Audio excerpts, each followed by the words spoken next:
ची आवक कमी होती आणि डिमांड जास्त होती, त्यामुळे लसणाचे भाव जास्त होते. आणि यावर्षी उत्पादन कमी होतं म्हणून लसणाचे भाव 400 रुपये होते. आता लसणाचे भाव कमी झाले आहे कारण की आता नवीन कच्चा माल आहे, तो टिकत नाही. तो जसा जसा जुना होत जाईल त्याचे भाव अजून वाढेल. आता सध्या लसणाची पोझिशन 100 रुपयापासून तर 160 पर्यंत चालू आहे. ते काही दिवसात जसा माल हा पक्का होऊन जाईल, हा लसणाचे भाव स्थिर राहून जाईल.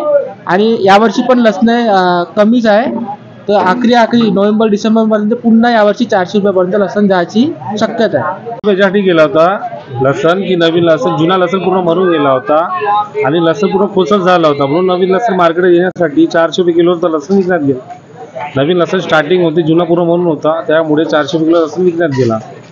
आणि त्याच्यानंतर लसण कमी होत गेला, डाऊन होत गेला, की जास्त मार्केटमध्ये जास्त चलनमध्ये आला.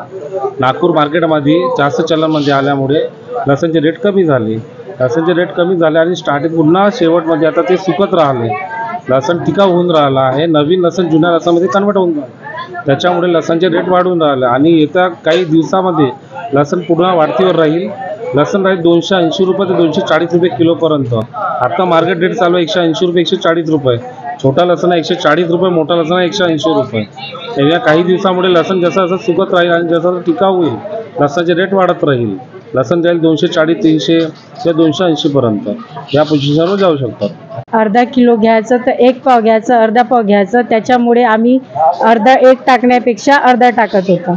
तशा पद्धतीनं आम्ही लसणाचा वापर केला होता.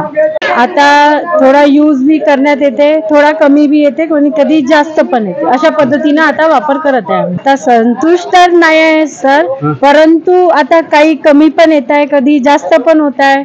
अशा पद्धतीनं आम्ही वापरत आहे.